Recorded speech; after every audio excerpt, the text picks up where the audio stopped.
In the cafeteria, I once met an eater of raw tofu, who told me that what he was eating was not, in fact, raw tofu.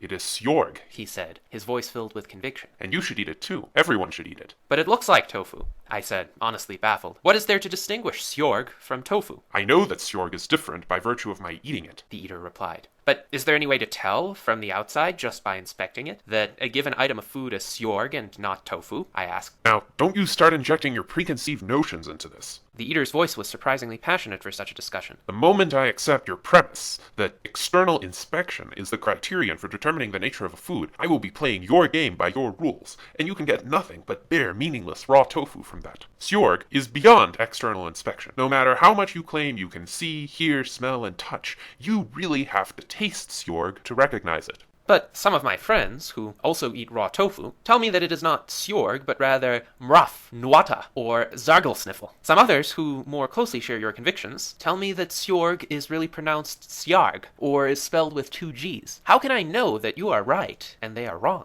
They may have some inkling of the truth, in that they recognize that there is a world of deliciousness beyond mere raw tofu, but in all the rest, I am afraid they are simply wrong. All the best arguments are on the side of sorg. What kinds of arguments? I inquired. Why, all you have to do is examine the best cookbook. Everything you need to know about sorg is there. All of the writers of the best cookbook were inspired by the taste of sorg, and really their writings suffice to describe everything there is to know about the world of food, provided that you interpret them properly.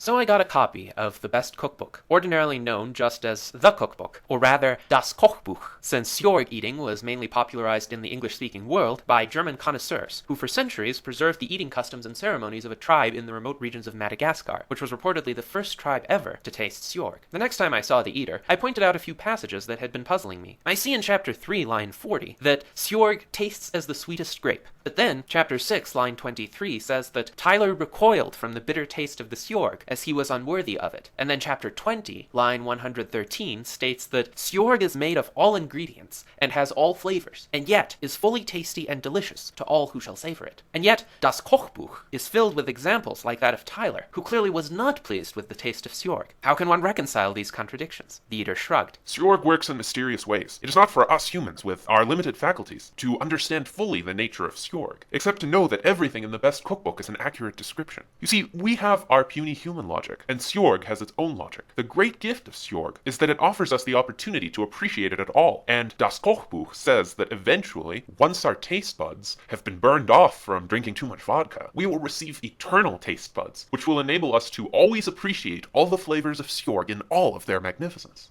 Has anyone you know obtained these eternal taste buds? I asked. Billy, Clarence, and Rachel might have done, the eater responded. At least, this is what I and all my friends fervently hope for. Perhaps they could be helpful in clarifying the taste of sorg for us, I suggested. The eater stared at me as if I were insane. Oh no, no one who has the eternal taste buds is permitted to talk about them. It wouldn't be much of a genuine test of one's devotion to sorg if one knew in advance what pleasures await someone who has obtained the eternal taste buds. After all, the full, marvelously exquisite taste of sorg is so sublime that anyone who knew fully about it would naturally want it. I think the way things actually work is for the best, because then we know that the people who get the eternal taste buds get them because of their devotion to sorg, and not because of their selfish interests of magnifying their sensations of taste. You get the deliciousness of sorg because of your devotion to sorg. You cannot fake devotion to sorg in order to get to savor the deliciousness. Sorg does not work that way. But how can I know that I will actually receive these eternal taste buds? Can you at least get that much of a confirmation from your friends? No, and I don't even want to, the eater replied. The fact is, I have accessible to me all the information I could possibly need to know about sorg at this stage of my existence. It is all written down in the best cookbook, after all. With that much clear and compelling evidence for what awaits a devoted eater of sorg, it would be supremely ungrateful to ask for more. Sorg is supposed to tempt me, not the other way around. But all medical evidence says that you don't get eternal taste buds if you burn off your existing ones. At best, you get some of your regular taste buds back, and certainly drinking vodka over a period of many years will reduce the number of those. I tried to interject with some common knowledge. It is arrogant to suggest that we can know everything through our medical studies. Surely not, but we do know something.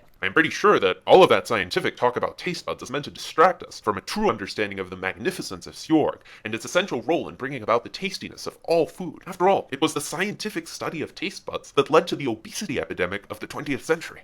How does that follow? Obesity has existed throughout history, I noted. But never on that scale. You see, various movements arose during the 20th century, which used a purely observation-based approach to food and human biology, in order to learn exactly what foods can fatten people the most, and make people dependent on the food provider. All the horrific fast food establishments of the 20th century, McDonald's, Burger King, Chipotle, were the result of the assumption that what you can scientifically observe is all that there is about food. But it is perfectly possible to hold to the best scientific understanding of taste buds and not eat junk food, I objected. Millions of people eat healthily and in moderation, without believing in sorg or any kind of transcendent tofu. This is only because the residual influence of sorg is still with them. The eater replied authoritatively. For instance, they might have had good sorg-eating parents, and might have absorbed their dietary habits from them, or they might be beneficiaries of a community where sorg eating has a strong presence, and as a result, many healthy foods are produced and marketed. But were it not for the widespread legacy of sorg in our society, as well as throughout the history of our civilization, there would be virtually no healthy eaters at all. Perhaps everybody would be on a subsistence diet, as in the days before our sorg-inspired ancestors developed high-yield agriculture. Or perhaps we would all be eating from lead dishes and suffering from mass dementia like the sorgless Romans. The fact is, a healthy lifestyle is impossible without sorg.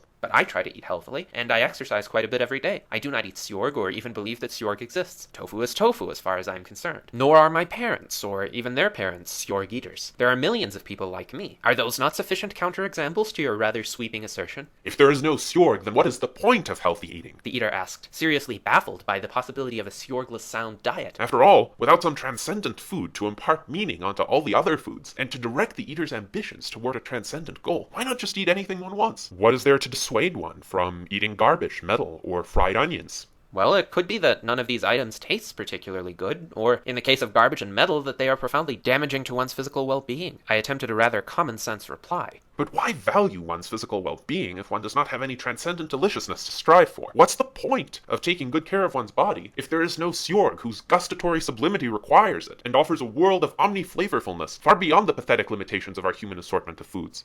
How about just wanting to live, work, and be in good spirits? Besides, when it comes to savoring sublime flavors, there are plenty of delicious foods that humans produce, I objected. All the cakes, fruits, meat dishes, breads, diet sodas, sugar-free gelatin snacks. One needs to be healthy in order to enjoy these, without suffering for it in the future. All vain distractions of human cooking. The eater scoffed. They ensnare us, enslave our appetites, distract us from the true eternal magnificence of sorg. They lead to anorexia, bulimia, binge eating, foie gras, rare steaks, and eating expired food. When people become greedy for the food of man, they lose their sense of moderation, their discrimination and taste, their self-respect and self-restraint. They become superficial and avaricious, lusting after the appearance of good eating and a good lifestyle, without the substance. Only accepting and anticipating the sublime taste of sorg can lead them back onto the right path. But you sorg eaters have about the same prevalence of these vices as the food skeptics, or the nwata eaters, or the zargle-sniffle eaters, and with some vices, such as mass self-inflicted food poisonings, cannibalism of eaters of other foods, and writing bad tofu-based recipes. The food skeptics have virtually no incidence, while many eaters of transcendent foods get exposed perpetrating them every day. And all that vodka you drink on Wednesdays surely cannot be good for your long-term health. The sorg eater's patience had been exhausted. Enough of this! He shouted. I can see that you and I have no common ground whatsoever, because you reject the sublime taste of sorg, which is such a vital part of my life. Now wait a minute. I attempted to salvage the situation. You said that we can have no common ground. But do you believe that when you take one banana and add to it another banana, you will get two bananas? Yes, and your point is? I believe this too. As you can see, we do have some common ground. But so much about my life is based on sorg, and you are being quite intolerant and offensive when you insult my devotion to it. I am not insulting you. I am merely asking questions, and arguing against what I perceive to be logical fallacies. Besides, I have shown that there is something you believe, which is not necessarily tied to sorg. Why do we not start with the areas where we do have some common understandings, and work from there? The sorg eater recognized my attempt at conciliation, and began to confine his assertions to a more reasonable scope. The next day, however, when he delivered a speech before the weekly meeting of his club of sorg connoisseurs, he reiterated the same fallacies that I had identified during our conversation. He said to his audience, devoted sorg eaters all, that our conversation had caused him to develop some genuine doubts regarding his dietary habits, but that these doubts were a way of testing his devotion to sorg, to see if he could have confidence that he would get those eternal taste buds, despite apparent evidence to the contrary. Sorg requires a leap of gustatory faculties to an entirely new level, He explained. We can argue and observe all we want, but past a certain point, a much stronger commitment is required. You have to make that commitment first in order to truly appreciate sorg.